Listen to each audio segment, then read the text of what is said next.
Hey guys, I'm Tim. I'm Pete. And I'm Levi. Welcome to the Board Game Rundown. Today we're going to break down a few news topics, we're going to get into Kickstarter, and then we're going to talk about a few topics that we have discussed amongst ourselves. So to start off first, and a project that is near and dear to my heart, Protospiel in South Bend is coming up. It will run from February 21st through February 23rd. That's a Friday through Sunday. Really excited about it. It's going to be it's like $50 for a designer ticket, and I think only like $10 for a like play a tester. Yeah. A whole weekend. Yep. And so this is for aspiring game designers that will come in, get their games played. They're going to play with other designers. Everybody's going to sit down and play each other's games. Play testers are going to come in. Should be a good time. There's going to be a pizza party the Thursday night before.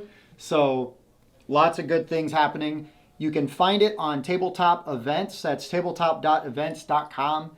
And you look for Protospiel South Bend. You'll find us there.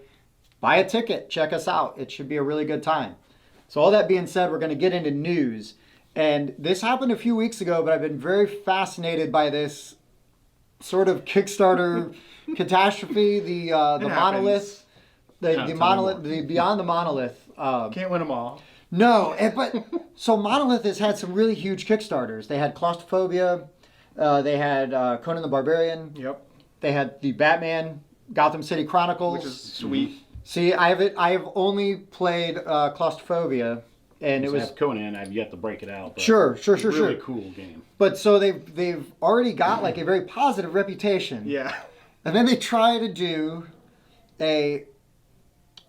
where they combine all their worlds, right? Where they want to have a 1v1 system, which is interesting. I think it's a good idea. It seemed interesting. I'm not a big fan on 1v1, and just... Sure. Yeah, I mean, there's a round for it, I guess, because if you've already got, let's say you've got Conan and you've got Batman. Let's just say that that's a thing. And you're like, well, let's jam, right? Like, let's just play and skirmish. It's like Legendary Aliens and Legendary Predator. Right. They made it to where you could smash them together. You want to throw them in a box. You could be the Predators hunting the aliens. Right. That sounds awesome, right? Yeah. So anyways, the Kickstarter was very confusing. The pledge levels were kind of awkward. There was some confusion where if you already had Conan, then why are you buying more Conan miniatures?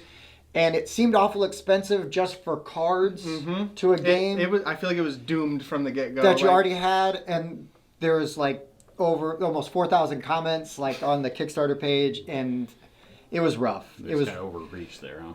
They did, and I got kind of excited for a minute because they were talking about bringing Cthulhu Wars stuff in, and I'm a big Cthulhu Wars guy. And also Zombicide was one of the ones that they were going to try to cross over. I think it was like they wanted 700,000 and they only got like 200,000. Yeah. And they were just like, yeah, we realized that we raised a lot of money, but like this isn't enough. It wasn't going where they thought. Yeah. The criticism was pretty harsh on it, and it was expensive, right? Yeah.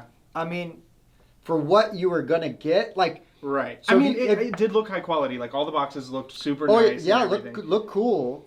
Have you played Time Stories? Oh yeah, I love Time Stories. Right. So Time Stories makes sense. You're buying a console, right? Yep, exactly. And then you're buying the add-ons, and I don't know if they saw that, and it's kind of like that, I guess, but almost the opposite. Yeah, it's like if you're a kid and you've got He-Mans and G.I. Joes and you're just going to play with them still in Castle Grayskull, even though that doesn't match. I wouldn't pay $100,000 for that. No. So, yeah, that's a lot for a Kickstarter. Yeah, that was Beyond the Monolith. Right? Beyond the Monolith. Yeah. And it looked really interesting. It was really ambitious, but maybe too ambitious. Yeah. Too ambitious. Well, some people, they think they've had so much success. Oh, yeah, well, I guess we can step it up a notch. Right. Yeah, but there's a way to do it correctly. Mm-hmm. So we'll see what Monolith's next step will be. I don't know if they're going to completely abandon this project. I think I read something on their Facebook. They said they were going to try again. Yeah. Well, we'll see, right? Yeah. I mean, maybe they will fix some stuff. They're going to update some stuff. They really got to really look into the feedback they got from this debacle. Because I guess if you it just doesn't make a lot of sense to me to have to buy more miniatures from a set that you already have Mm-hmm. Yeah. and to play a game that you kind of already have Exactly. in a different way. Yeah. I mean, you wouldn't just get like a conversion kit where you could play 1v1 or something. Right.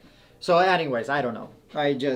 I've been kind of fixated on that and like looking at it, and I just couldn't believe it.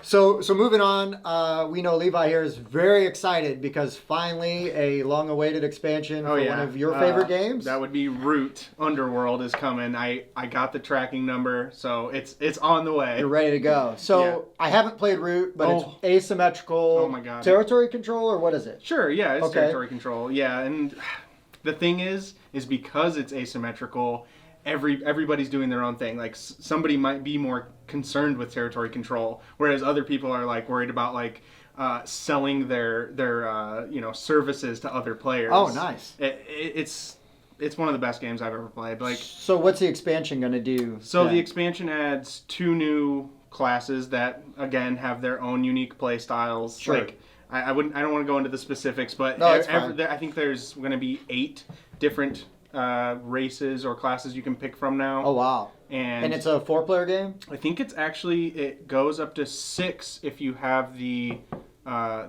second expansion. Okay. I forget what that's called. Sure.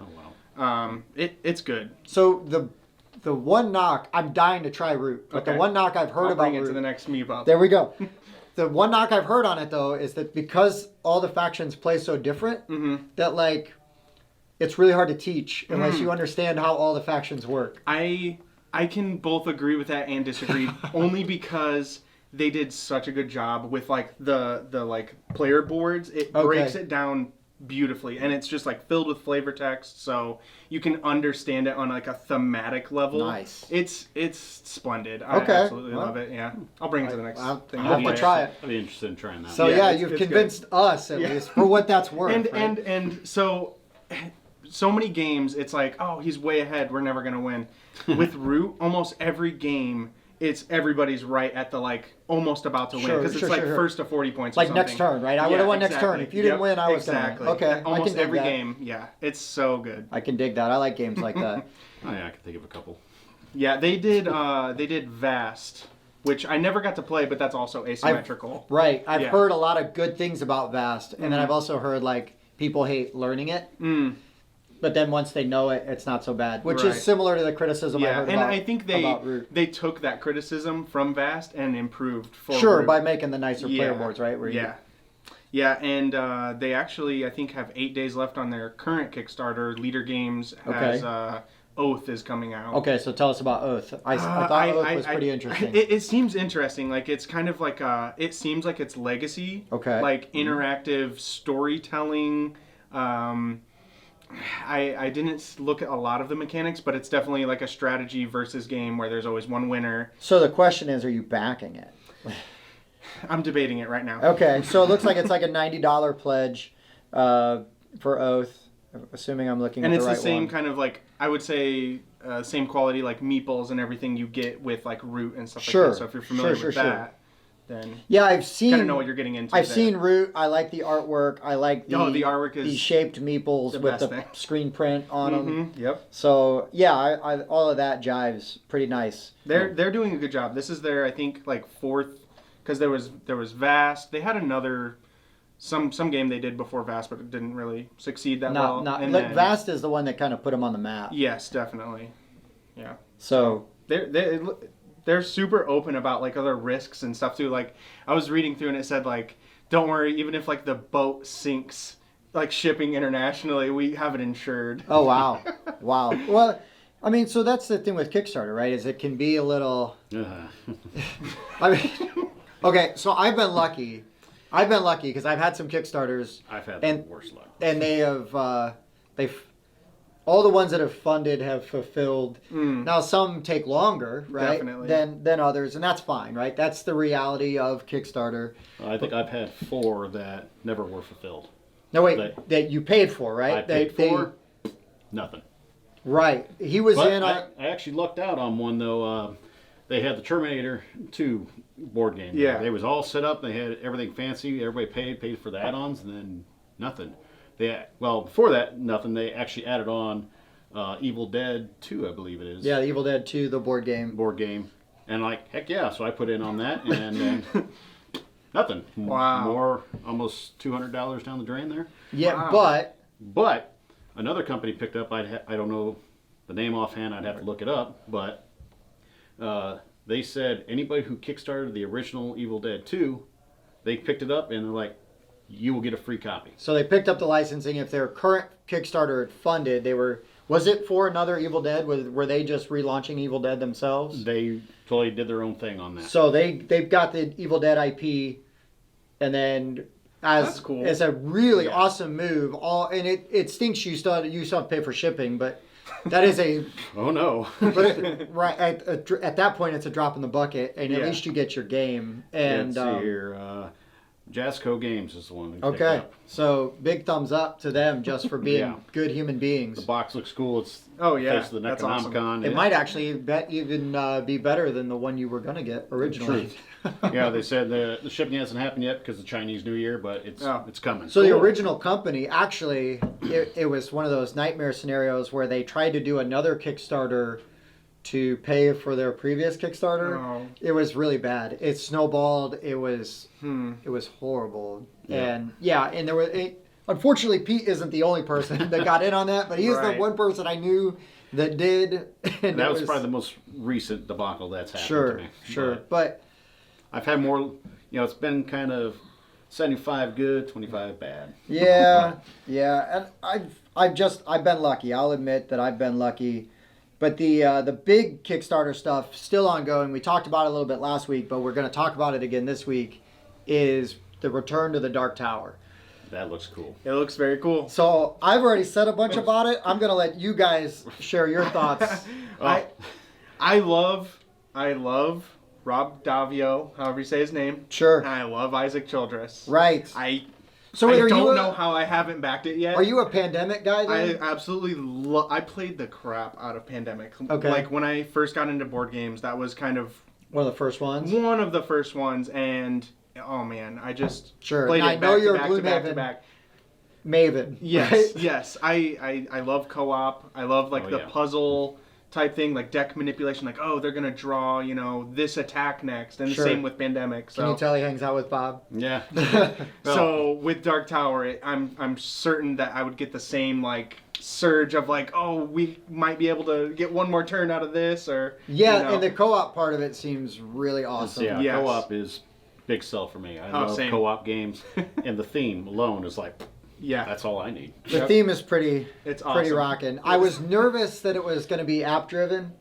okay. Um, Is it not though? I kind of understand it that it is to an extent. Yeah, it is app driven, and I'm nervous about that. Oh, And- why? Because eventually, like, apps stop getting supported, right? Or, you're going to True. fire up That's fair. iOS updates. I am an Apple, phone user, so like iOS updates, and then now my Civilization game doesn't work, right? And then I'm bummed out about it because I don't want to get a new device if I don't have to. Makes sense. I do think that there was something in there about someone has promised to keep the app viable, like committed to doing that. That's tough. So, Yeah. Yeah, but I it's mean, like, well, how many years can you go before it's run its well, course? then Restoration Games will make a new. They'll restore the app. Yeah. yeah. They'll just run a Kickstarter for And the say I haven't had a lot of experience with app-based games. Sure. Mansions of Madness. And that's the thing is, I have Mansions of Madness, Yeah. but I haven't played it yet. Yeah. You from can play my it solo. It's from my pretty great. experience, it's getting better and better. Yeah, so like some of the earlier ones were like Golem Arcana, which now is not supported on iOS anymore. A perfect example. Yep. But another one is like XCOM. Did you play XCOM? Yes. Loved XCOM. XCOM super So good. super neat. That yeah, sounds cool. I like it. Yeah. The app still works as far as I know. The only thing kind of stressful about XCOM, I think, is it's like live. Like there's a live. Oh, countdown. yeah. I don't know. It's I don't know super if Dark stressful. Tower is don't. live. I don't think so. I don't think so I either. think you Which could. makes me comfortable. Like, And I don't. That's the whole theme of that game, though. Is Yeah. you gotta have that stress, like yeah. And I don't I like even like Pandemic that much. Ooh. Only because I love it. I prefer like Defenders of the Realm. Honestly, I like Defenders of the Realm. I haven't played Pandemic in years. I think last time I played was you Probably. and yeah, we won our first two games. And I think that was the last time I played. I'm like, Went out. Yeah, this 100%. game's so easy. Yeah. 'Cause we played Pandemic pretty early on The as first well. release, yeah. And then I started playing Defenders of the Realm. I like the theme better. I don't know. I just have more fun with Defenders and kind of now to be fair, I've never tried any of the like Pandemic expansions. I played the first month of Legacy and like that was fine, but it was also like this is Pandemic. Yeah. Yay. I think I've played almost every different variation of Sure. Pandemic. I wanna play, love Legacy. Iberia, is it Iberia? Iberia is And I want to top-notch. play the Cthulhu one I was just gonna say, I because saw I'm a Cthulhu one, I was Cthulhu curious. nut. I'm gonna about tell that. you, Uh-oh. Cthulhu one. Don't break my heart now. Is probably the worst one. Oh no! Oh no! It's too easy. Or it's either so it's not. I wouldn't say it's too easy. It's either way too easy or impossible. Oh sure. It's Okay. it like doesn't. It's not balanced. That's fair. Yeah. That's fair. Yep. So, anyways, it's almost $3 million right Yeah. now on Yeah. Kickstarter. It's happening. It's not. It is happening. Yeah. I hope they do the box better than the Fireball Island box. Their Fireball Island box was horrible. It was like a shirt box, like you get like a gift box. A gift box. Unfortunate. It's terrible. It's terrible. Like Bob had it. Our friend of ours had it. And I go to pick it up, and it's like, oh no. God, what have I done? Yeah, it's unfortunate. It looks real good on the Kickstarter, Yeah. but when you get it, it's like big disappointment. Like I had Pandemonium. Oh right.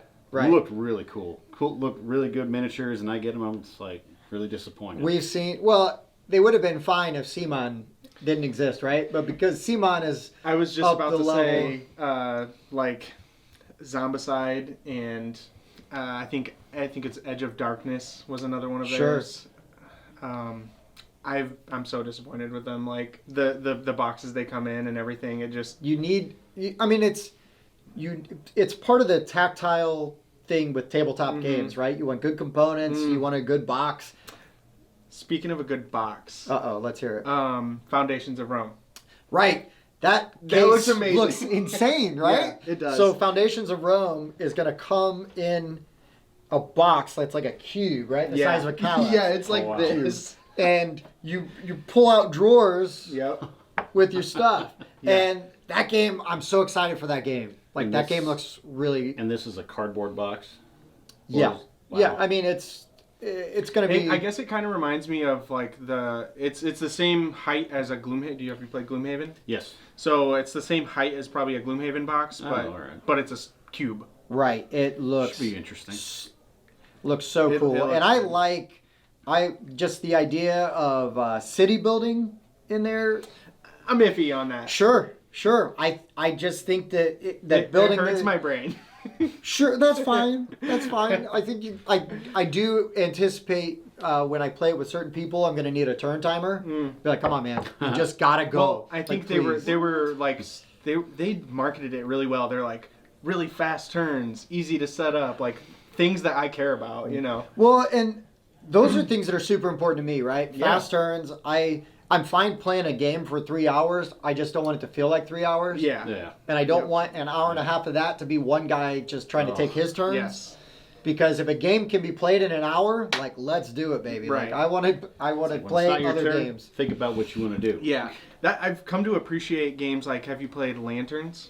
I've not played Lanterns. So you get stuff when it's not your turn. So you're still Oh, playing beauty. even though it's not your turn. Beauty. Like, that So- that mechanic is amazing. Well, I mean, it's not hardcore gamers look down on this, but I really enjoy like Machikoro, right? Yeah. I mean, you're getting stuff Perfect example. during yeah. Machikoro. Yep. You're getting stuff during Space base. Space Base, right? I like things like that. So Foundations of Rome is specifically also only a Kickstarter release unless your game store gets the retail pledge. Oh wow. And they also did like 10 copies that were going to be hand painted for $1,000 each. Yeah. Well, that means nothing to me, really. Well, they But- sold out. but- No, you can paint. Yeah. This is the guy where it's like, I've got some really awesome miniatures, and I'm like, hey, buddy, hey, any of these look cool? You want to paint any of these? I'll wash your car. I have to be really into the whatever I'm painting. That's just No, my your personal- stuff's good, man. Your stuff's good. But Foundations of Rome, the miniatures look amazing for it. I don't have to have minis in a game, but man, am I a sucker for Say that's a good big miniatures. selling point for me in any game is the quality of the miniatures. So what was that game I was playing with Bob, our friend, recently, with they weren't painted, but they were colored resin miniatures. The buildings. Oh, was it Lords of Hellas? No, you're placing them onto a map, and you're trying to like fill up. There's like a grid, and you're placing these buildings onto the grid, and you have to get them to fit into the grid. Tapestry. Yes. No. Yeah. Tapestry. Those are amazing miniatures to come Just in a box nice like little that, huts, like yeah. pre-colored. Nice Oh little my huts. gosh. Yeah, Tapestry is really good. We did a review of That Tapestry. quality is what I'm like expecting now every time I open up a new box. Well, and I think anymore, just either do them well or don't do them. Do Amen. shaped wooden meeples. Do something else. Yeah, exactly. You know, because there's really you've got so many choices with good components that there's any more like bad components will kill a game for me. Yep. And it stinks, right? Like there's some games that would be like that I probably would never give a chance that could be really good because it just looks terrible. You know, like Exactly. I can deal with funky artwork like Dinosaur Island. The artwork grew on me. I like that. I like that artwork. I hated it at first, and then the more I looked at it, it's like well, yeah, I guess I do like it. Munchkin kind of does it. I can't play Munchkin because of the artwork. Really, I like That's the part of Munchkin it. artwork, No, but can't do it. I was think kind it's of hilarious. I was like a Mad Magazine kind of guy, and I get Okay. that vibe off Sure. of it. But I get it, right? Yeah. Like, but you know, Munchkin is also like everyone loves to kick Munchkin around. I think it's fun every once in a while.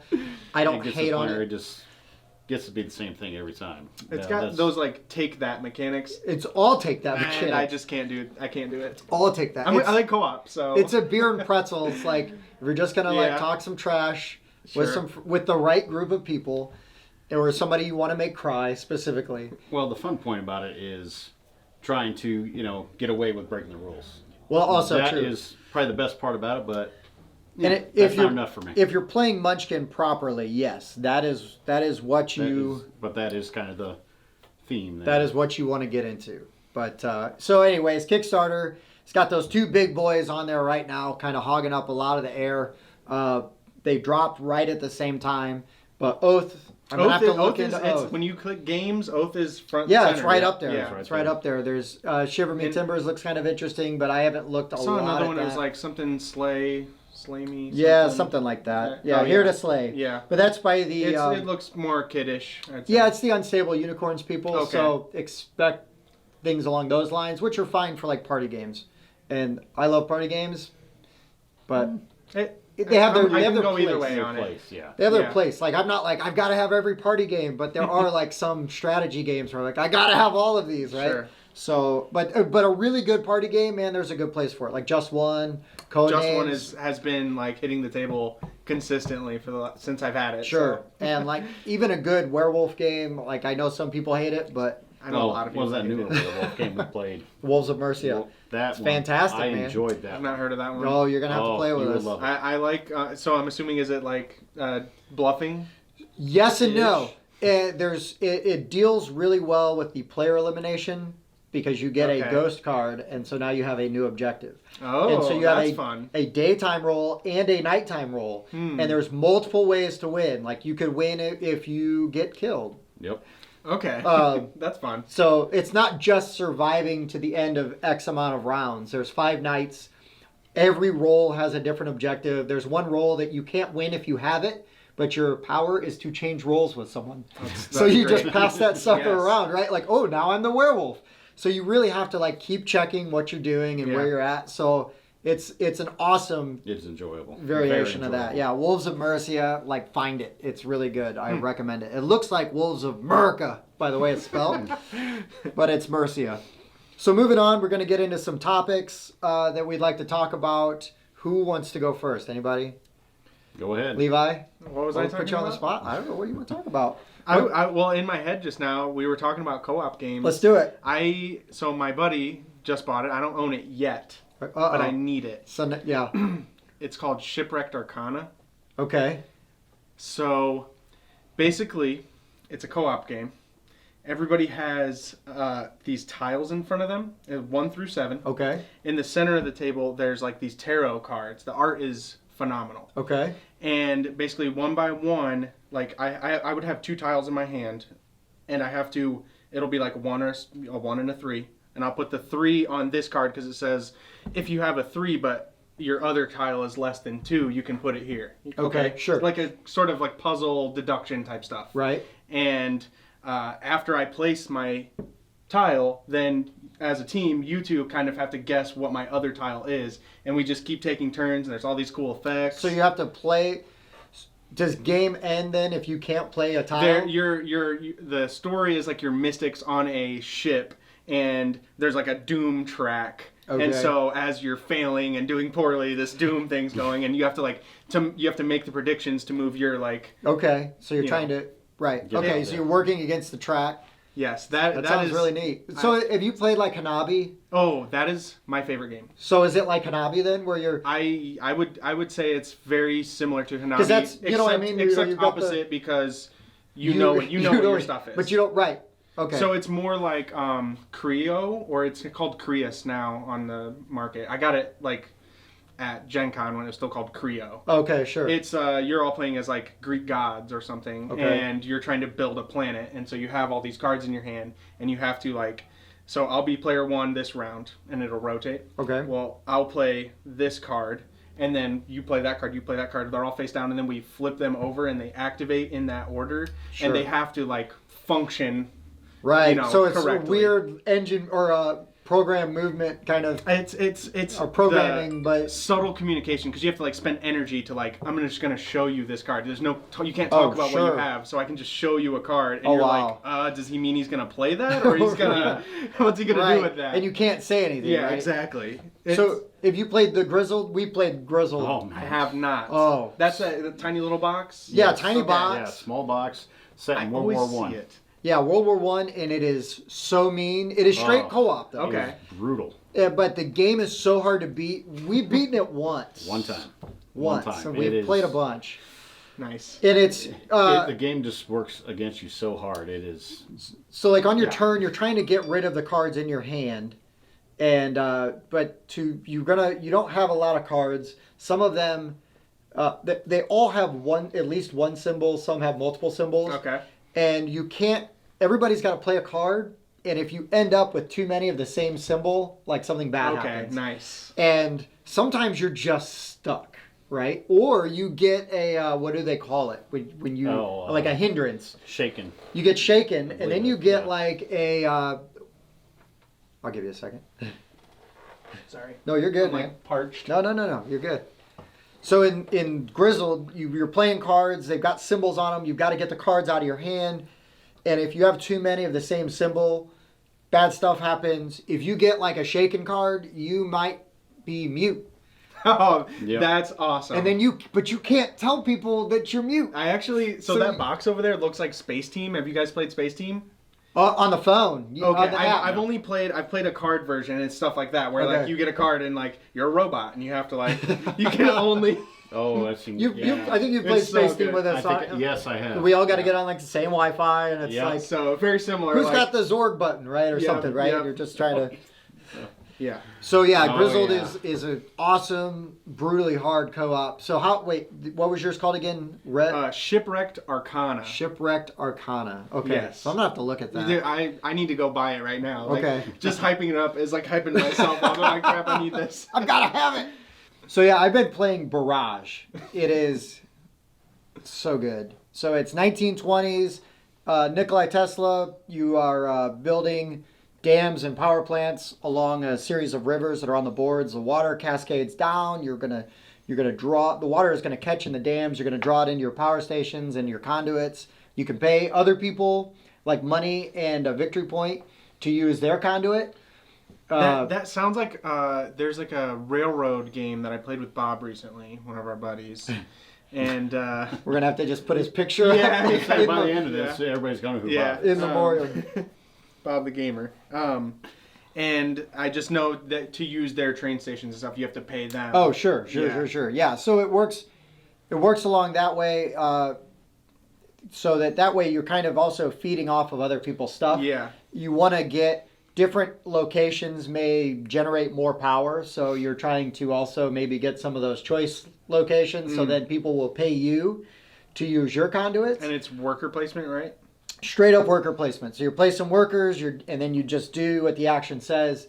The way you commit your resources to build your things, you've got this wheel that turns. It looks like a pie, like pie slices, and you take the tile of the item you want to build, and you pop it on the. Is that built into your player board? No. It's a separate. It's a separate own wheel. thing. Does it, like, it's its own wheel. Click? No, it Oh, just slides. I- It's I- just, Basic it's cardboard. just paper and on. okay. Yeah, like thicker cardstock. Sure. but- little. And as you commit your resources, you turn the wheel, and then as you build other things, the wheel turns again. You can take an action to continue to That turn sounds super cool. the wheel, and then once your spot gets back up to the open space, you get all your things back. So you don't spend your workers; you just commit them for a little while to then take. Kind of like represents. you put 'em to work. You send the crew out there, and you just Yeah. wait for them to come back. Right, Yeah. but you get the thing right away, which I think is awesome. Because Yeah. initially, when we first started playing, we thought you didn't get your Until they damn came back. or your power station until it came back. We're like, oh, this is so hard. Yeah. And then we looked again, and it's like, oh, nope. We're redoing the first round because it's still sort of a brain burner. There's a lot there. But you can really just go, nope, I'm going to do this, and you can get these, and I think you can still have a good time with it. I played it, I got my butt kicked, but I really want to play it again. I That's keep the thinking best. about Like it. when you're like, I loved losing that game. Right, That is I didn't the mind, best of course. feeling ever. First game doesn't count Not unless, Yeah, you, win. Not unless you win. So Pete, let's get into your topic. So what got you into gaming, other than me? Well, I started out with tabletop war games, Warhammer, Warhammer 40K, and kind of progressed from there. And I kind of tapered off because that's an expensive hobby. It is, Yeah, and there's a lot of time to it, right? So much time, and then you want to build your armies this way, and we're not going to go down that rabbit hole. Sure. But then, you brought. I can't remember the first game you brought, and then we're like, wow, that's a lot better, a little bit smaller scale. Yeah, we started playing. So we started playing Warhammer. Another friend of ours, we all kind of got into Warhammer at the same time. I think even before then, we might have even played D&D. And we played some D&D, but we played Mordheim, and that was the smaller scale, which I enjoyed that a lot. And it's easier for me because there's less stuff to paint or glue together, and I can't paint. So and then it just came,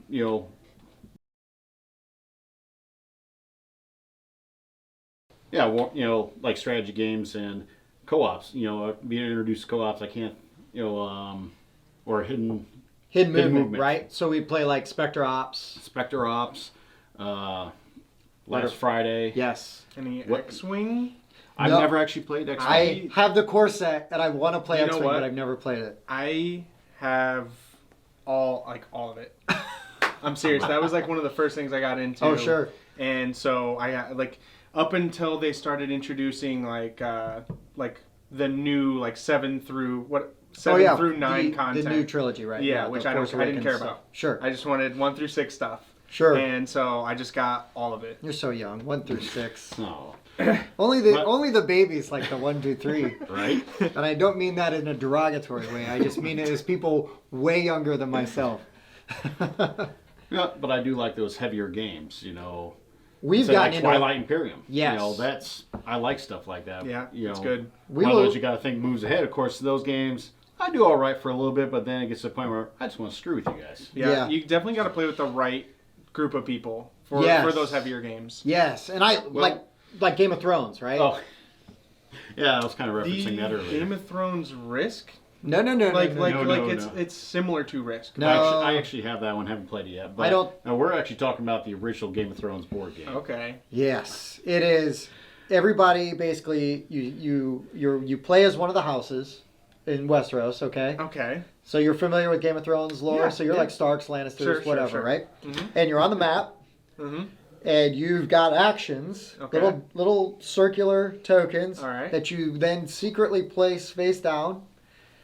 And that is going to be what you were basically telling everybody you are doing something in that region. Okay. Yeah. So that could be marching, that could Raiding. be defending, supporting a neighboring unit, raiding.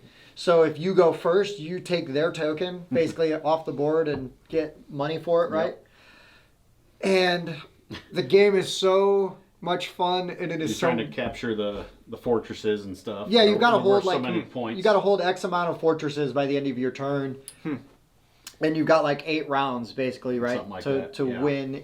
And at the same time, there's always the threat of wildlings coming. Oh, So cool. you're gonna have to like also potentially contribute to that. Nice. There's 3 tracks where you vie for control. There's like the Iron Throne, Iron Throne, the sword, right? The Valyrian Steel, and then the Crow. You know The Raven. what? I've played something so similar to that, and it just it reminded me of Risk. Is it just it's a board of Westeros? Yes. And you have little figures that you move into different Like territories, wooden right? Little sculpt meeples, meeples, yeah. To me, that felt like Risk. No, no. there's no dice. There's no dice. Maybe I'm thinking it must be a It's different. all- You all must in be your playing cards. Risk. No, it wasn't Risk though. It was called like just Game of Thrones, the board Axis game. But Pete has this long storied tradition of always stopping me from winning. The turn before he's going to win. Right. Like I'm going to, like all I need to do is get through this turn, then I'm going to stab him in the back, I'm going to stab Bob in the back, Oh, yeah. and we're going to Alliances go. are formed and Oh yeah, alliances are made to Best be broken. friends forever. Yes. Until. Until. yes, we're friends. I've been stabbed in the back so many times in that game, and I get so mad every time. That's so funny. Yet It's I usually love, by yours truly. That's why I stay away from it. but I love can't do it. playing it. I love playing it. Well, there's another player that we play with on occasion. He hates when I go before him because I always seem to do something that That- screws him Yep, up yep. every turn. Right, and then it's really like, well, you just can't play with Pete because count on it, right? Like don't get. I'm a jerk without even knowing it. Right, right. Anyway, so yeah, that one we get a lot of. We would get a lot of time and cardboard war stories out of, right? Oh, you know, yeah. like, oh, I was so close, I was going to do this, and then usually somebody else, while we're bickering, somebody else goes and just wins. So you two have probably been playing games a lot long. Like I've only been playing games for maybe 6 years. On and off, probably good 15 plus. Oh yeah, oh yeah, Yeah. 20 years. Oh yeah. Well, If you so go to would our- go back to our roots. If you want to go to our Warhammer days, Root. yeah, oh no, root again. If you go back to our Warhammer days, it's been 20 Oh, years easily. That's But we insane. went to high school together, so we were able to. Nice. and we kind of know how each other play in these games, and Can tolerate each other. So the thing is I believe that all of his Game of Thrones stabbing me in the back is payback for all the times that I would beat him in Warhammer. oh, So I feel like it's payback, right? Oh, like yeah. I can't really complain that much because I used to beat him all the time, and then he got smarter, I guess. Stopped letting me win. But another one we get became a better sport. That's what it was. we get a lot of play. Yeah, we got some stories about bad sportsmanship. Oh, yeah. But we got to play a lot of like Cthulhu Wars together, yes. asymmetrical I territory haven't control. played Cthulhu Wars. Oh, it's an outstanding game. You will. If you spend enough time with me, you will. I don't know. Territory control gives me so much anxiety because I'm just like I need all of it. Right. I need all of it to produce like with Risk. You know, the more territory sure. control, Well, I the can more tell you units you create. The key thing with winning Cthulhu Wars is don't look like you're winning. Yeah, it's like that makes Catan, sense, right? yeah. Don't look like you're winning. Everybody's gonna jump on you. Oh yeah. I'm pretty good at that. I'm usually like, yeah, I don't know. Tim's just like taking over. I We don't really know. need to take him down. Right, and then I get you know, flustered. But Oh, yeah. we've got a history. In as much as we like to go head to head in some of those strategy games, like co-op games, man. But we kill on co-op. So maybe like Eldritch Horror. Haven't played it, I need to bring that. Yes. That's in my top 5. but Arkham Horror. Arkham Horror. I- You'd say we have a lot. Of I've experience tried with that. Arkham Horror. Can't do it. Okay. I don't know why. I don't know why. That's not for everybody. Well, just like for instance, like he doesn't like Champions of Midgard. Champions of Midgard. I don't like Waterdeep. Okay, I love Waterdeep. But they're I- similar to each other. I absolutely love yeah, Lords of Waterdeep. Like it was a game that I found early. Hmm. So like hobby board gaming, we kind of got into pretty close to the same time, and it's probably been 7 years maybe. But I try to when I get games or Kickstarter, I try to get games that they don't have. yeah, that makes No, sense. Him and Bob. right. Of course, it's hard to do. That's It's like, that's hey, impossible. it's like I got my handful of games here. Right. Right. But you do bring like Downfall of Pompeii, right? Oh yes. How much fun have you ever played Downfall of Pompeii? That's where you has the is that- volcano? which one is the Obviously. one where you set up where all your people are, Uh-huh. and then the volcano, and you And got then to the escape. lava- Yes, yes. that is really fun. That I like is- that one. That is probably my most played game. I own. Wow. Yeah, that. Well, because he's the only one in our group that owned it, Okay. and we'd bring it to conventions. You I could learned play that it down in at IndieCon the and first year. And you can play it in like an hour, right? I mean, Oh. it plays relatively quick, Yeah. and everybody's laughing as you're chucking people's guys into the volcano and making little screaming sounds. Oh yeah, it's for as old as that game is, it is outstanding. It just hurts my heart that Pete doesn't like deck builders. I like deck I builders. like deck builders. I'm absolute garbage Interesting. at deck builders. Interesting. Yeah, like I love unabashedly. I love DC Deck Builder. Ugh. I know that there's the theme is pasted on, but I just it plays so easily, and in my brain it just clicks Is so that well. is that one where it's like semi-cooperative? No. Nope, that's That's- legendary. Okay, because that does bother me. Well, the one with DC Deck Builder is as many times as I played, I can count on one hand how many times I've won that game. Yeah. And you And beat our against one friend. guy, only one guy I can beat. You know what? I've played a lot of the Attack on Titan, which is DC Deck Builder. Oh right. Yes. I've and I just got the I board love game it. from him. Yep, Oh. yep. But that's a different one. Different than different. the Yeah. Deck That, Builder. doesn't that have like an actual? It's got the brand? Yeah, Titan yeah. standee, and it's Yeah. pretty awesome because you're trying to like Mhm. guess what level he's going to attack on, and he's Okay. trying to guess what level the Yeah. But I tend to shy away from deck builders. I'm just Okay. not a fan. But you know, To we've each all his own. Yeah. each like, his own. like for me, I can't do dice rolling at all. none. So unless it's Okay. like Machikoro or Space Base, where like I can just I can get 1 through 6 and just guaranteed get something every turn. Sure. Or storytelling with dice, like Dungeons and Dragons. Okay. Or have you played Tales of Arabian Nights? No, but Ooh. like above and below. But you don't use dice for above and below. Similar. But you do yeah. story. Like I'm okay with because I have crappy dice rolls. I don't know what it is. We've got friends that do I don't know that. anything. and like it's like that sucks when I'm playing Risk. Sure. But if I'm playing a storytelling game, like that's fine. That's my story. Right. You know. Right. Well, you just work it in, right? Exactly. So to me, there's and I just kind of heard I was listening to a podcast and they kind of shined a light on it in a way that I hadn't thought of. Is there's really like two sides to the dice rolling mechanic. One is where you roll the dice and that's what you get, right? Okay. The other one is you roll the dice and then you assign them based on Yeah, the like results. that. Yes. There's a lot. Maybe Euphoria. Does it? Yes, Yeah, like okay, Euphoria yes, is yeah. exactly like Euphoria's that. a good one. Coimbra is one like that. I love that You- one. Tyler and I played. We had the dice rolls and we did the dice drafting, different numbers. Oh yeah. Taverns of Tiefenthal is like that, right? So, Couriers. I'm okay with Couriers because it's like deck building but with dice. sure. I don't remember. I have a picture of it. So carry on. So I thought that was really neat that there's actually like two different types of Yeah. die rolling. Well, I dare to say there's a third, perhaps. Oh, let's hear it. Dice Forge. Oh, Dice Forge is dice Because- crafting. Yeah, exactly. I'm okay with that too. Sure. That's another one. It's basically just win loss. So how I'm are you not a with fan like of- bag building then? bag building like Couriers? I haven't played Couriers, but have you? Oh yeah, Nocturian. Nocturian.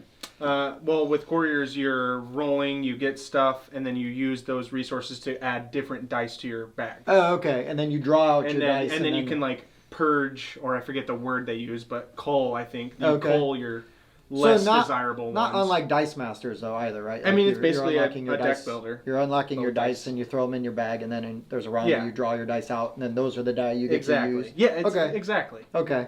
Yes. That's interesting. Yeah, Dice Forge is its own kind of Yeah. amazing thing, in my opinion. I love Dice Forge. There's an expansion for that coming soon, right? There was one that came out like a year ago, and I have it. Oh, Yeah, okay. so we need to I play. need to play. I've Yeah. only played base games. Oh so. yeah. So have you played Dice Forge yet? No.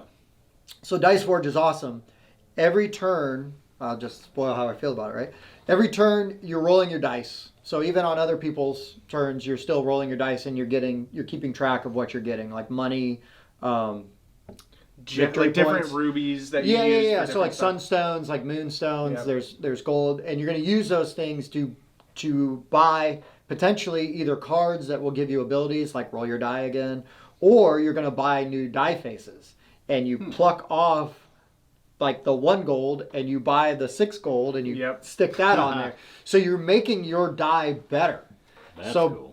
in my opinion, by the end of the game, if you're still getting bad die rolls, it's kind of your fault Yeah, because exactly.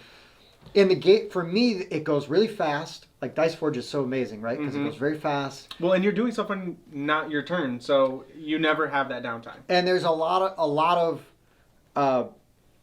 the turns go pretty quick because while there are a lot of choices, most of the time you're like, okay, now I have enough. I'm going to go get this one. Or now I have enough. I'm going to go get this one. And sometimes, yes, Levi just bought the one that I wanted. You Oh, chirp. that always happens. Right. Especially if Pete goes before, somebody, then he buys the one that they want specifically by accident.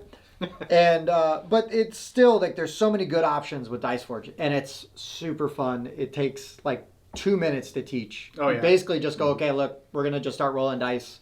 You go last. By the end, you're gonna see how everything works. You know, that has been something so important to me lately is how easy it is to teach a game. Like, because I play with such a wide variety of different people, Sure. and especially people who have not played this game before, Right. It's so appreciable to be able to just be like, yeah, you just do this, and It's- and be done with it. Well, it Instead depends of- on who makes the game.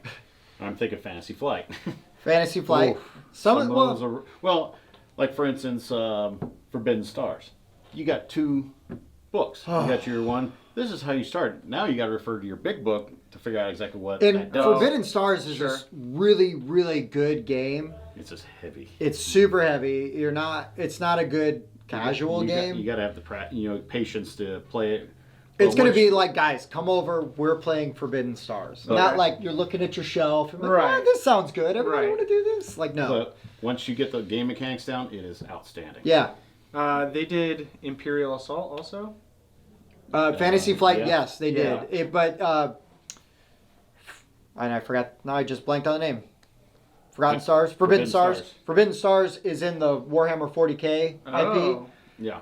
So if you like Warhammer 40K I say games, I'm pretty partial to gotcha. 40K. so Imperial Assault is Star Wars. It's Okay. basically Star Wars Descent. Have you played Descent? I've played Descent. Oh, I love Descent. Yeah, it's we basically played a little bit of Imperial Yeah. Star Assault Wars. is the same thing. Yeah. And we've done some of the Star Wars, and I Yeah. want to go back to it now because they have the Oh, apps. the app is incredible. So- Bob and I Perfect. started it, and it's amazing because it's always the Overlord thing. Not a huge fan.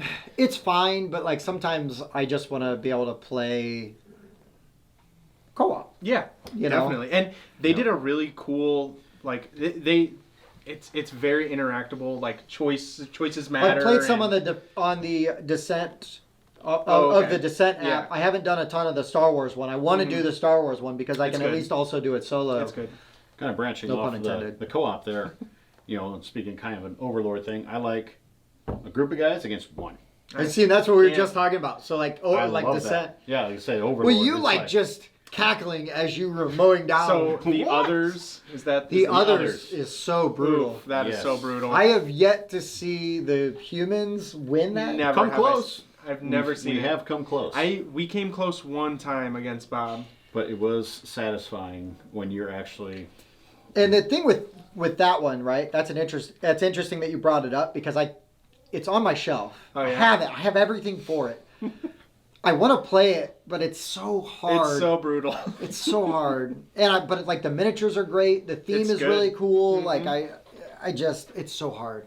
It's so hard. Yep. So you made me think of something, and I'm gonna ask you guys, what's your go-to gateway game? So you're going to for even specifically like people that don't play a ton of games, right? Because you can show up at a board game meetup or your buddy's house, So- and you know who you can bring games for. But like, so if you're going to like the in-laws or maybe Sure. a group of friends that doesn't play a ton of games and no party games. oh man, Because party okay, games are the okay. easy ones, That's right? not fair. You can play That just makes it- one. that You makes can it play tough. just one or code names or. Well, I mentioned earlier lanterns. That's super simple, super Sure. easy to teach. It's fun. It looks nice. Everybody gets it really quickly. I mean, Okay. there's some like set collection you kind of have to describe and stuff like that, but it's not that bad. No, That I one's mean, pretty good. if you could teach it pretty quick. Karuba. Oh, Karuba. Yeah, I played Karuba the is kids' great. version of Karuba. Excuse Yeah. me. Is that with cards or do you actually have tiles? No, you still have tiles. Okay. Karuba is super. I mean, you literally just say, "I'm pulling a tile. Put it somewhere on your map." Right, Yeah. right. And then you move your Yep. piece, right? Yep. Okay. So Karuba, yeah, you're making like paths Nah. to then get to the end of a track to try to gain, I forget exactly. what you- Jewels and, Yeah, yeah, yeah. and treasure and stuff. One I actually like is Emotep. Oh, Imhotep is good. Yeah, That's a Is good that, you're like simple. stacking dice or something? It has Cubes. blocks. White and black. So you're filling the Oh, boats, yes. and then as the boats Yes. get full, right? Yep. Or well, there's different things so like you many can different like things. carve out a Like tunnel or something. there's like a or- temple. You Yeah. know, You're building a you're building a temple. pyramid. Right. And I actually taught someone to play sitting in a Hooters. Oh, Imhotep? Imhotep. Yep. Nice. I brought it in and I'm like, let's play a game. Sure. So and obviously Downfall of Pompeii. That Downfall one. of Pompeii is such a good one. Of course, then you got like Rhino Hero. Rhino Hero's I a haven't played blast. that. I haven't heard of that. That is that is a fun game. So Rhino Hero is it's a Haba game. So it's a kids. It's Okay, the, yeah. It's the German kids company. Yeah, essentially you're just you got your starting card here, and then you're built. It has a little diagram on it. You set your wall walls. there, and then you put a top on there. So you're building like a You're house just of cards. building a tower. Interesting. And you just don't want to be the last one. And the goal is to get rid of all the cards in your hand. But there's this little wooden rhino.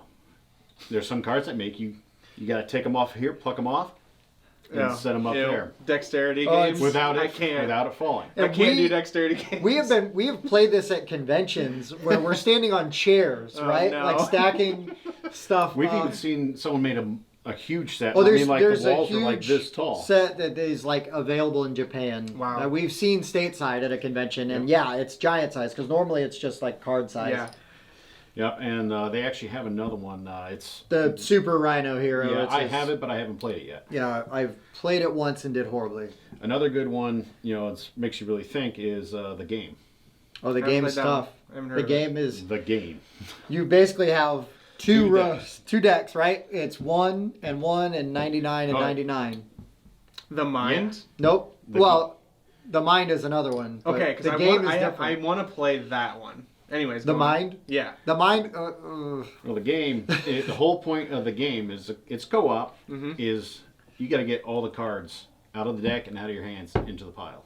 Into the piles. So, if I play on the one stack, if I play a 55, It's no like one 100 can. up here and one down here. If I play a 55 going up, nobody. Oh yeah, because it's basically it's one going up and then 100 going down. So if I play a 55 on the one going up, no one else can play below That's Cool. 55. I like it. Okay, that sounds good. Unless Right. it's divisible by 10.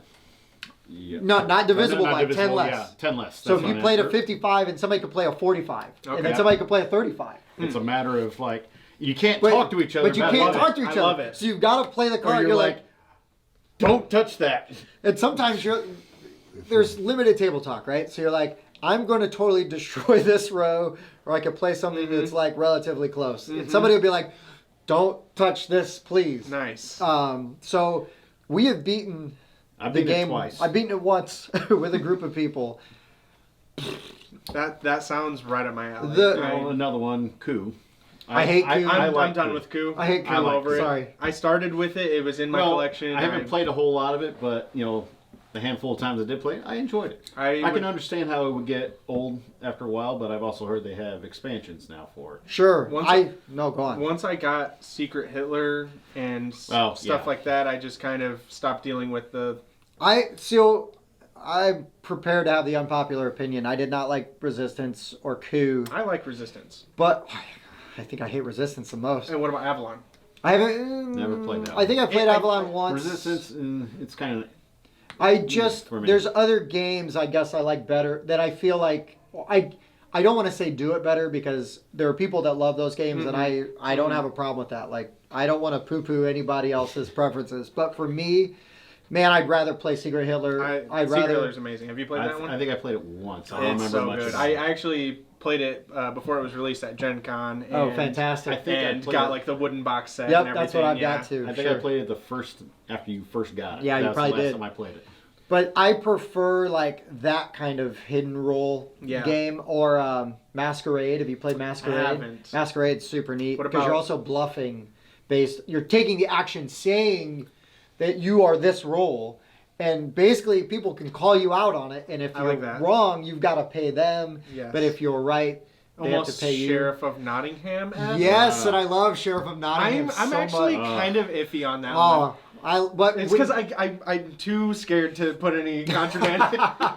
but when we Well, do there's your it, problem. when we do it, we talk so much trash, Yeah. and there's like the bribing. I make a big Yeah. production out of it. Yeah. So I think if you play with if you It's play just with who you me, play you're with. either gonna really like it or you're gonna hate it Yeah. way more because it's like, whoa, he is too much. I can't handle it. Oh yeah, any game that we get that kind of interaction is just worth it. And some of those social interaction games are good gateway games, right? Like, Definitely. So like, because Secret Hitler is not super hard to learn. It's not hard It's not to too teach. bad. Every game I've ever taught, there's one person who like does one small thing in the setup wrong, and it's Sure. like, oh, I didn't know I was supposed to open my eyes for that part or Right, whatever, you know. right. So you're gonna have that bad round, I guess. Yeah, it's always just one round. But we've had games of werewolf where we tried to Ugh. play where when the werewolves are supposed to, maybe point to somebody, or the sheriff is supposed to point to somebody, and then they just say the name of the person, Yeah. and it's like, whoo, You know, okay. I have you played Spyfall? Yes. So I like so we Spyfall. we were all hanging out one night, and the location was the club.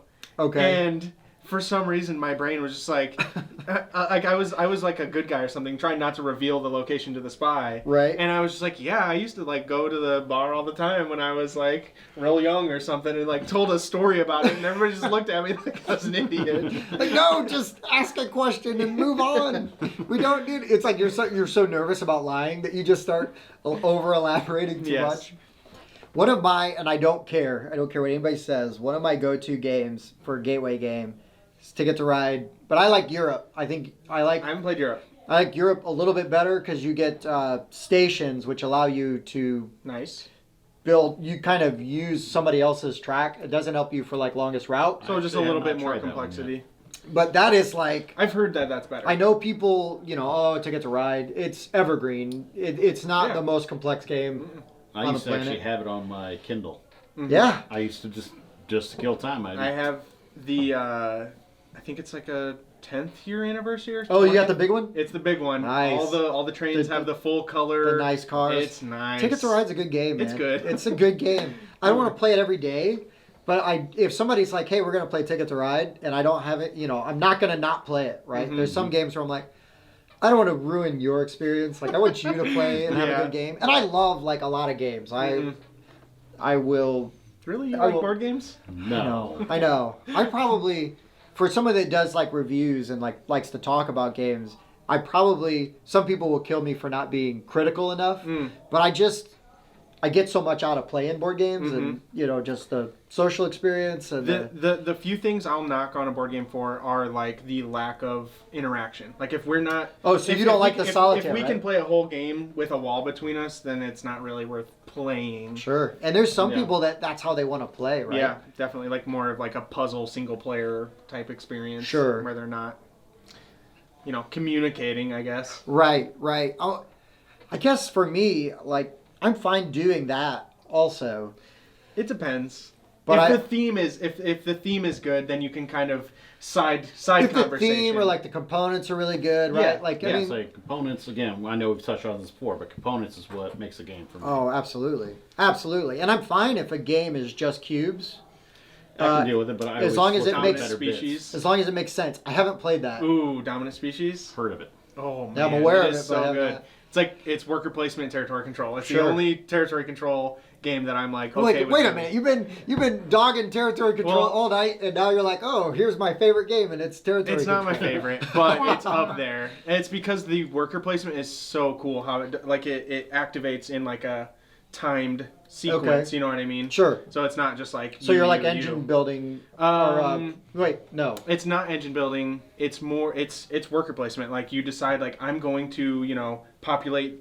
I'm like at the beginning of the round, phase 1. Everybody kind of decides like I'm gonna do these 5 different types of actions, like either Okay. migrate or populate or like adapt and like be able to eat a different food, and you decide that beforehand.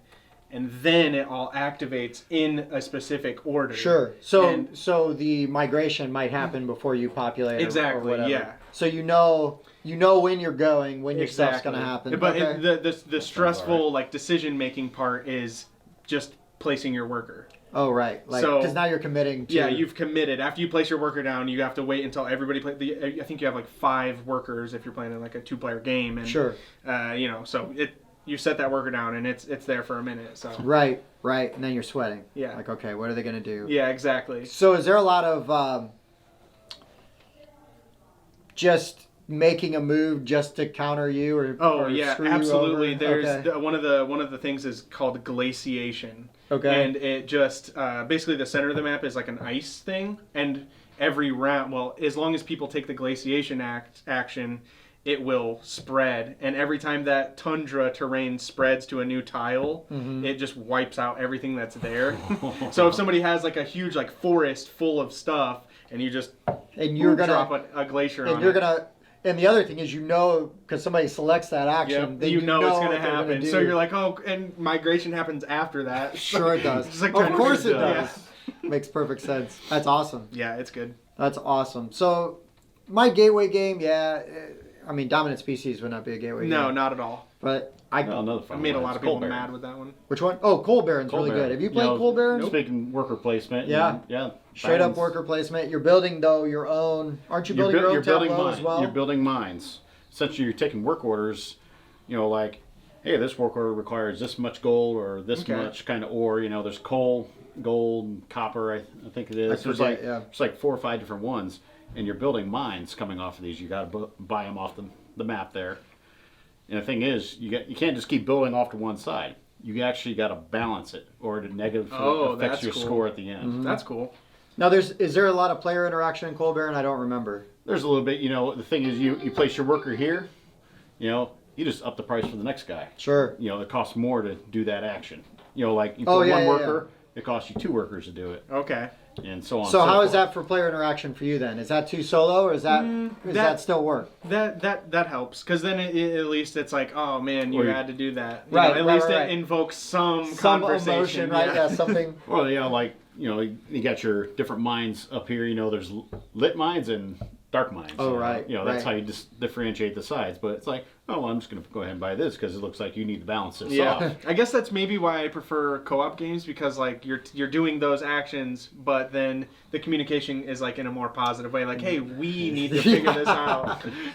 So the only problem that I have with co-op games sometimes, and I just try to eliminate, you can mitigate it a little bit, and I try to do that, is like someone just alpha gaming, coaching. right? Oh, yeah.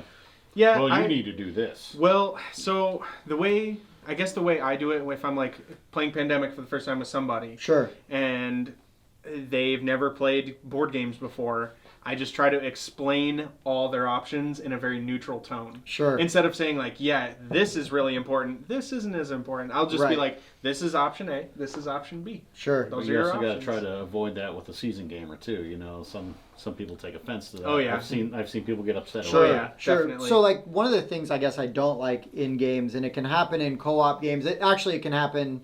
Well, I think of this as a co-op game because it's usually like 2 people versus 2 or 3 people, and that's Axis versus allies. You know, Mhm. and where you've got. My problem is the first couple of moves are really kind of always the same, Mhm. and if you're playing with people that have played it a bunch of times, it's like, can't we just start know already? They know exactly Already how to set counter up. with. And then also, like you said, if you're playing with a seasoned gamer, with a game like that specifically, Mhm. man, it can be really tough because it's like, why am I here? Hmm. Like, you're just gonna, like, you're not guess- gonna like any of my moves. I guess I've never experienced it from that side, like being the inexperienced person. I guess my take on it I guess I don't think of it like, oh, they're telling me what to do. Sure. Because I know that I can take the dumb action. Right, I'm right. like, I'll take the dumb Right, action. I don't You're not care. stopping me. I don't care. Well, I haven't had a ton of those experiences because thankfully I feel like I identified them pretty early. Yeah. And then just, even in the game, kind of just adjusted how I'm playing and like to deal with it. But man, then it's like, ugh, I'm not going to do that again. Like, I'm just not going to get back into that arena. But there are so many like awesome co-op games. Have you played Black Orchestra?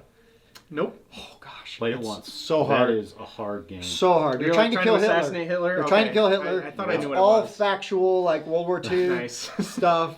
Yeah, It is super good. the first and only time I played it, we just got beat up in the Yeah, first 2 or 3 rounds. 3 like, rounds, we're all in jail. We lost. Like done. Have you heard of Darkness Comes Rattling? I've heard of it. Man, It that is- game has I been have it. on my radar for like a long the time. board is super cool. It's like this circle board that like unfolds, and it's got all these weird little nooks and crannies that you slot things into, and it's fully co-op. Sure. It's there's dice rolling, you kind of it's almost on like I think like a 18 scale difficulty. So you have 3d6. Okay. And so you might run into like a low difficulty thing of like a 10. Like Okay. 10's not bad, and if you have like a bow, it adds +1. Sure. And so you're running into all these things. It's all like thematic, so it's like the wolf does this, and you have these two options that Sure. if you succeed or So fail. that's why it works for you with dice rolling, is because it's got a good Exactly, theme. Okay. exactly. But that game is so difficult. Like you have to like manage all of these things like a pandemic type Right, game, right. And then it's very See, difficult. and I love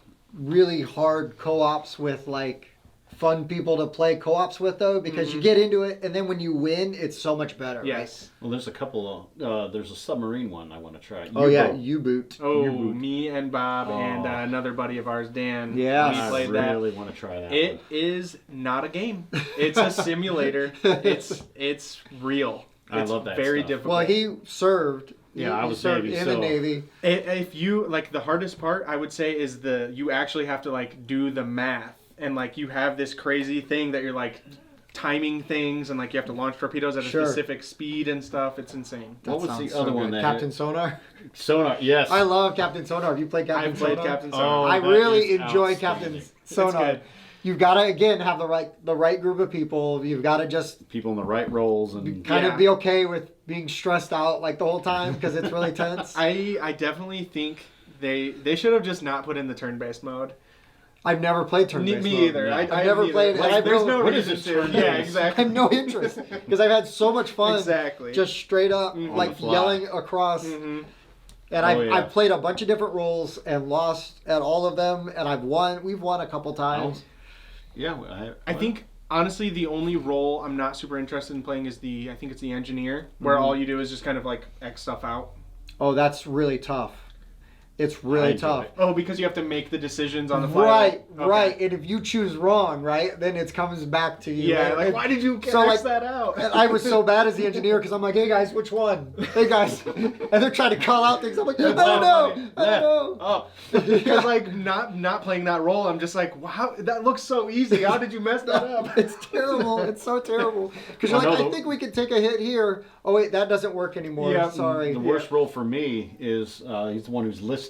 The navigator. Oh I think. no, no, it's not the navigator. I forget who it is. I The can't guy remember, but he's listening to see, trying to. to what the other and, people. like charting. yeah, it, right? charting it. Yeah. Me, I can barely hear as it is. I'm sitting there like, Eh. what? Where's he going? Huh? There's I believe like a 2 or 4 player version of. Yeah, just called Sonar. I haven't Yeah, I played haven't it played yet. it either. I'll probably, eventually, hopefully, play it at some point in time. Just gotta like stop being cheap and Yeah. just go buy a copy of it.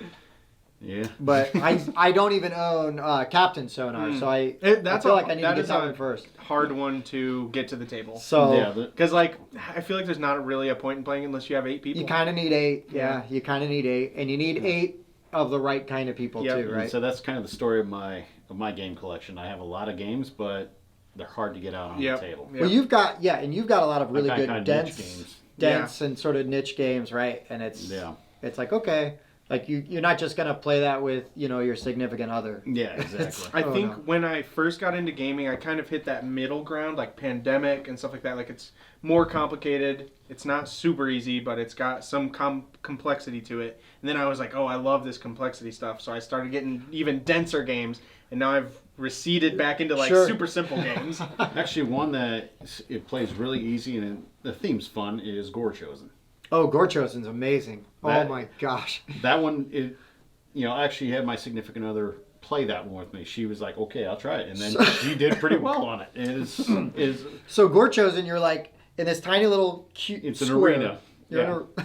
in it's Okay. essentially It's so good. it's a gladiator Oh, arena boy. set in Warhammer Fantasy. Oh, okay. You're just a bunch of chaos champions going at it. You have nice. your cards, and you're just sitting there going to beat the. and you can snot play out of like each one-on-one. other. or- a 4-player free for all. That sounds cool. Or you There's can play actually- teams. Actually have I have extra rules where you can actually play 4 players against 1. Ooh. Yeah, And it's, so it is absolutely insane. It's crazy, and it doesn't take very long to play. And every time we've played it, I don't think anybody's sitting down. We're No. like standing up, Nice. and you're moving around, and you're like, okay, so you move here, So you it's move here, grid-based. I'm attacking, yeah, and you just start chucking dice. And that's the thing. Even of course, facings matter. It's like, it's like, oh, you're gonna hit me next turn. I'll make your guy turn around. Yeah, so you can out of manipulate his the arm. other. Interesting. But even if your guy dies, when your turn comes around, you get the roll. See what the crowd does. Yeah, so like Ooh. one time. Okay. I had the most amazing thing happen. He got killed early. I mean, like third turn, second or You third and the other turn. guy ganged up on me pretty quick. Oh yeah, we beat up on him pretty bad.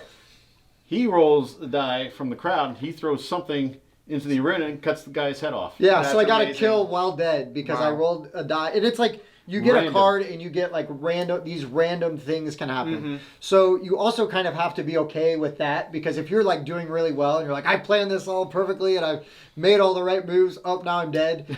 Some people will be like, oh this is terrible, I hate this. I gotta say that sounds like not my cup of tea. But for We say you should give it a try. and The then- fact that it's smaller and like it's very tiny and it really takes like 20 minutes yeah, to see, play. I could attempt it.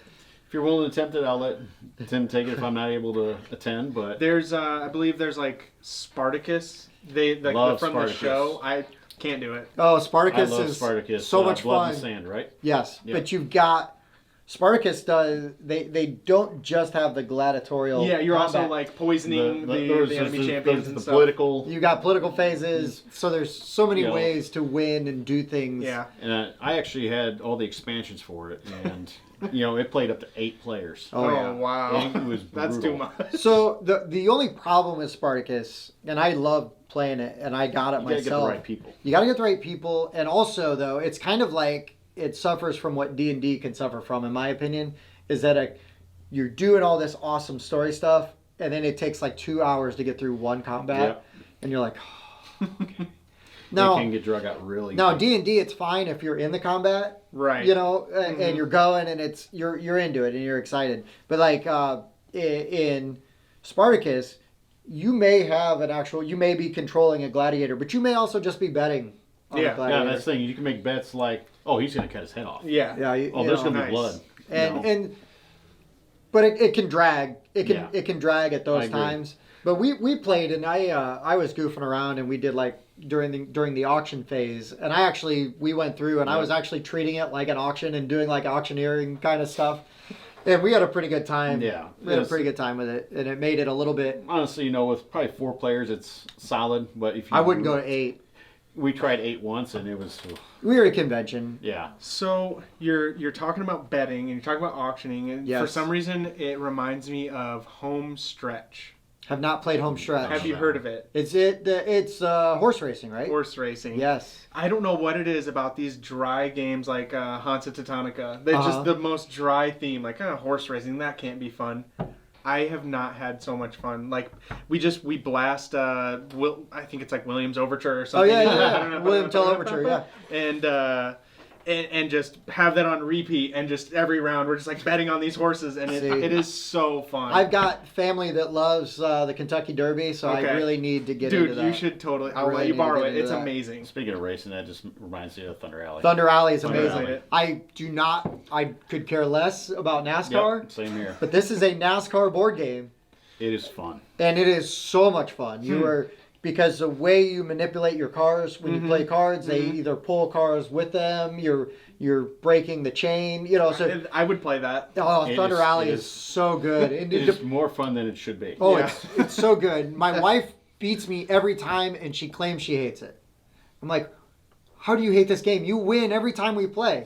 She's like, it's too stressful. I'm like, but you still win. Like, if I won every game, if I played, I don't care what it was, I'd be like, I'll play I'll that. play. Sure, I'm gonna win. But yeah, Thunder Alley, so home stretch. We will have to like Yes. compare, Yeah. right? Play and Yes. compare. Have you played Camel Up? Nope. Camel Up is God, it sounds super familiar though. I've never actually played it. I've seen it, but I've never played Camel Up is so good.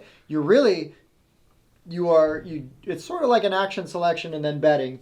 So Okay. you're going to choose the camels might be stacked up. So like the white camel is on top and maybe the green camel's on the bottom. So if you Okay. choose to roll the pyramid, you shake the pyramid, a little die comes out, and you don't know which one you're going to get. And then the die also has like a number 1 to 3. Okay. And so then that camel will move that many spaces. Okay. But depending on where that camel is in the stack, if it's the bottom camel, it moves all the camels with it. Nice. And if it's the top okay, camel, that right? sounds cool. And so you're betting like who is going to finish this leg of the race in first. That sounds like home stretch. Okay. It's very similar because you can bet on like who's gonna finish where. Sure. So Sure. Yeah. very awesome. similar. So those are some really awesome, and also like Camel Up is a great gateway game too. Super easy to teach, a lot of fun. I play with my kids too. Nice. So like, and my nieces and my nephews. So like, Awesome. it's very accessible. Super good.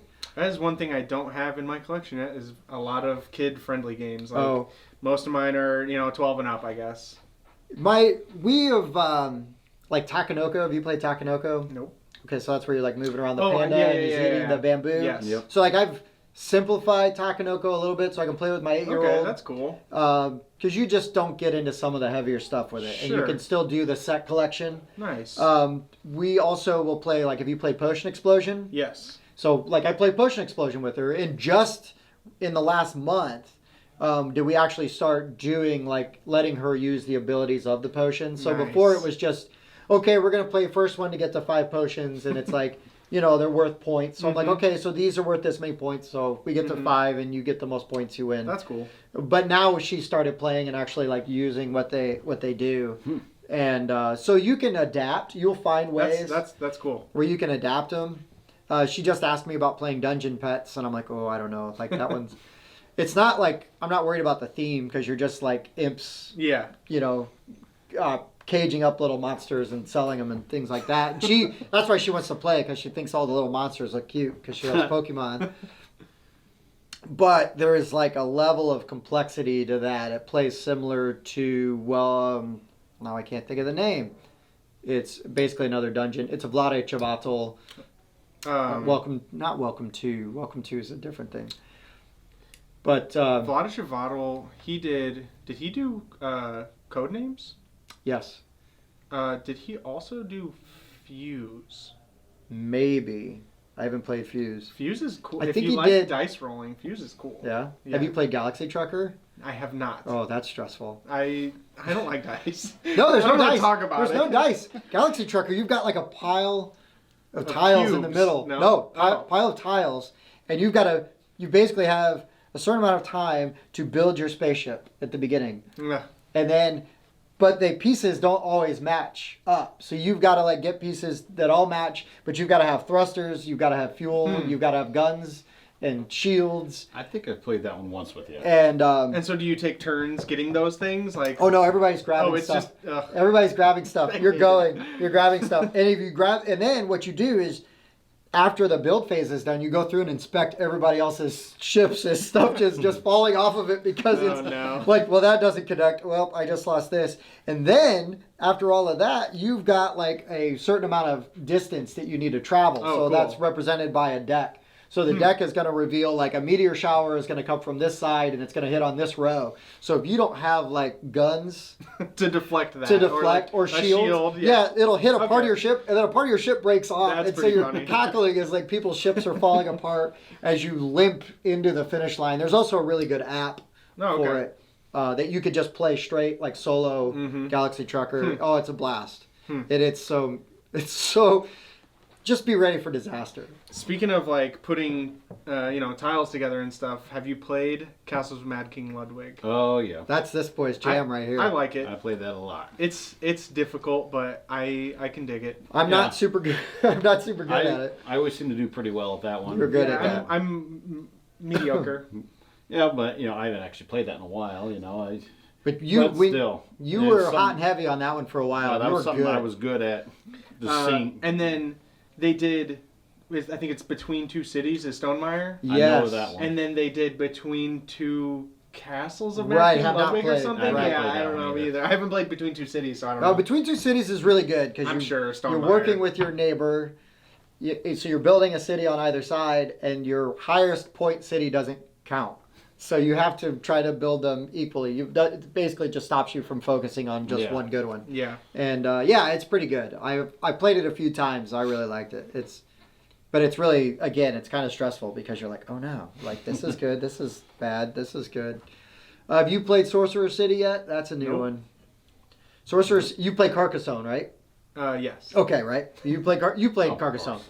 So Sorcerer City, instead of a deck of cards, you have a deck of basically Carcassonne tiles, and they're Okay. colors. Okay. So you have like blue and green and red on different sides and yellow. And so the first thing you're doing is you got like a timed round. It's like a minute or two. You flip a timer over, and everybody's putting their city together. So you flip over the top tile in your stack. You're building your city, and depending on the icons on the tiles, you're going to score points Okay. based on Like Carcassonne. how many things are connected, right? Then you go to you're going to see how many points you've generated in each category. So if you've generated a bunch of money, you're going to be able to buy more tiles. So you're buying tiles, you're getting influence, so you're getting points and things like that, blah, blah, blah. And then there's these monster tiles. Oh. So everybody then gets a monster tile. So your city is built in front of you, and then you've got a stack of, I would venture to say, 2 to 4 new tiles, and then this monster tile is mixed in. So you've got like 5 new tiles. So now you're going to continue to build onto your city and score more. You're building these combinations, but these monster tiles jack your city up, right? So it might be like this guy covers up one of your scoring things, or like a dragon shows up. You play the dragon, and he breaks off like Oh no. stuff. And so there's also ways you can kind of mitigate, and you can also just choose to stop building. Like, oh, I know this is a monster tile coming, I'm just going to stop. But then you may not get as many points because you didn't get to work through your whole deck. I got lucky one time because it was my last tile, and I was like, I'm just going to leave this here. But then the next round, I had that monster and another monster. Oh. And they both were towards the top, and I was really screwed. But it's pretty neat. I need to play it a few more times to like really decide if I like it. It's kind of a table hog if you play with more than like 3 people, because just the initial setup will take up at least this much room just for like the market and the year, and then everybody's building their city. Sometimes that makes a game hard to play. It's just how much real estate it requires Right. to play. It's like, Well, you're not going to plop down in a Hooters with Sorcerer City because That and like the amount of time it's because like sometimes I'll be like, hey guys, we're gonna play a game, and I'll start setting it up, and like 20 minutes later, everybody else has already left the room. yeah, like is I'm doing not something I'm not else. setting this up anymore. Yeah. But we've gotten pretty good with like tag teaming some of those, right? Like Yep. if games that we played a lot, like Cthulhu Wars, right? It's important yeah, to we have can- like if everybody knows how to put away and that take is apart. a table hog there. Yeah, it is. We've played on a big conference table before. Yeah, and it'll take And up the whole what thing. game is this? Cthulhu Wars. And it's we still require a table off to the side for the rest of the stuff. Nice. But we were playing like an 8-player game. We were playing Yeah, everything. intentionally with like the zillion expansions that are all in it. Gloomhaven's pretty. Gloomhaven's a beast. Yeah, I luckily I got the broken token early on, Okay, so it keeps it pretty compact. sure. I still have to like have like the top half of the box over here on a chair with Right. like a half the components in it, and it takes up the whole table. I playing with 4 people, so you know, Sure. and we play at a pretty big table. So have you gone through the whole Gloomhaven campaign? we just started Forgotten Circles, which Okay. is the expansion, Expansion. and we're still doing base game. We have some base game content left, not much. So so does Forgotten Circles, is that then its own thing? So the way it works is if like as soon as you start it, one person has to start as the new class that it introduces, the diviner. Which Okay. is super cool. It's like deck manipulation. Okay. I just started it last session. Sure. Your And- eyes lit up. You're pretty excited. Yeah, it's pretty cool because like you'll play cards that say like look at the top 4 cards of the attack modifier deck Oh, of right the on. monsters and put them back in any order. It's like okay guys, they're gonna crit next attack. Sure. You know, Sure. stuff like that, and it's very good. Right on. And then are you going to be in on Frosthaven? Oh then? yeah, all day. The only thing I'm iffy on right now is I don't know what it's called, but they have another product. It's like a Gloomhaven for people who don't want to get Gloomhaven. Okay. Like they're interested, but I don't think they want Sure, to spend like $120. Mordheim for Warhammer. Yeah. I don't know too many details about it, but I just know that it has 4 characters that can be used in Gloomhaven. Oh, so I'm nice. gonna have So to now buy you have it. to get it because Yeah, even though I I- like don't want to play that game, I just want the. I'm a extra completionist. I get Yeah. it. I get it. I probably will not buy Founders of Gloomhaven. Bob has that. I own it as And, well. I haven't played it yet. I played it, and it's okay. It's worker placement, territory control. Sure, it's just different. It's not related to. I mean, it's the same story and everything, same universe, but Right, but different. It's Yep. completely its Yep, own its thing, own right? thing. Yep. Yeah, not near as popular. Yeah, it's so crazy. I probably have like 600 hours, I'd say, into Gloomhaven. Oh, regular if not Gloomhaven. more, maybe. Woo! Because I've done. I mean, we've played at least 100 scenarios, Sure. and they take 4 to 6 hours apiece. Sometimes, yeah. And more to come. Sure. I can't wait. But you know what though?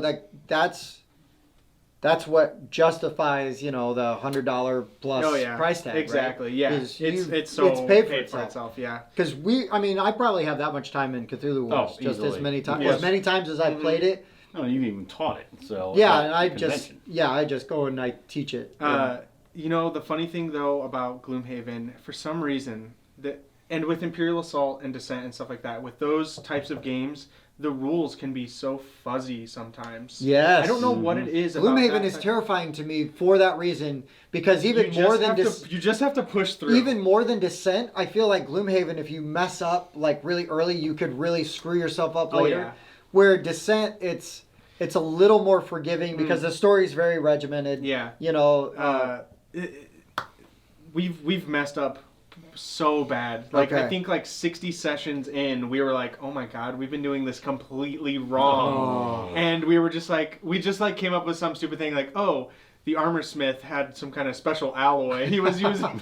So is it in your favor or? It was very much in our favor. Like if you You're like, kill, why is this so easy? if you take damage, you're supposed to, and it was still impossible. It's so hard still.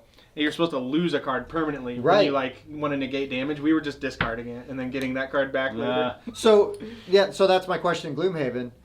This might be boring for other people, but this is a thing I need to know. When you lose that card permanently, that's just permanently for that session? Permanently for that session. The only permanent stuff is gaining. Okay. Yeah. Okay. There's not much. Well, okay. So if you, And I bought like the removable stickers because I'm not one to like rip I cards haven't up. ripped anything. I've just kind of got a pile this big of ripped up cards. Gotcha. Yeah. Gotcha. Yeah. Because when we did, now I played a friend's copy of Pandemic Legacy, Mm-hmm. and he wanted a card ripped, and I was like, I will do it with glee because it is not my own. Nice. But if it was my copy of Pandemic Legacy, I'd probably be like, oh, Legacy I'll is just. stick this under here for Yeah, now. I'm not a fan of that just for that reason. I love it. I love Legacy. It's I've so played good. a lot of Charterstone, and I really like Charterstone. Bob and I are on like game. I think we have one left. Oh, really? So we're Yeah. like 5 in, and the problem is the we're playing with some family members, and just our availability. And then sometimes when we do get together, not everybody wants to play Charterstone. Sure. So it's kind of tough. But I got the recharge kit, so I think I'm going to play on the other side of the board with maybe some more dedicated. Yes, I think Bob had started with his friend, and they didn't finish. Sure. So we were like, hey, well, we'll play, and so he opened the recharge pack, and There you it go. was pretty easy to set up. Yeah, no, it's Charterstone's super good. It's Stonemeyer. yes. I love 'em. So Charterstone, like instead of just your regular Legacy, I really feel like Charterstone does a good job of teaching you the game. So it starts off very basic, and then It's like gain bricks. Use bricks to build guy. Use guy to gain bricks. But then as you play, you're gonna unlock more buildings. And so where the legacy aspect of it really comes into play is that you might be building unique things in your game, and maybe we didn't see some of those cards in this game, or different people will get them, so they end up in different spaces on the map. Because a lot of it is like, well, I'm going to take this action, but because I took an action on your space, it might benefit you potentially. So you're also, and you might bump other people's workers and things like that. And so the way that the board can change is pretty neat. And then as you unlock like a new rule, yeah, and it's like, whoa. Oh yeah, because you're cracking open these little boxes, right? Or you're going through every game. Going through the box, and you're like looking for, I need cards 122 through, like, oh guys, it's a new thing, it's a new rule. It's pretty fun to open up. I think we got to a certain point where we had to like go to a website and input our score. Oh wow! And it compared us to like everybody else that has played. That was pretty cool. So this is actually pretty spoiler free on Charterstone for anybody. Yeah, I'm trying to not to say like real spoilers. Yeah. Specific things, but yeah, Charterstone's it's rad, and there's a lot of.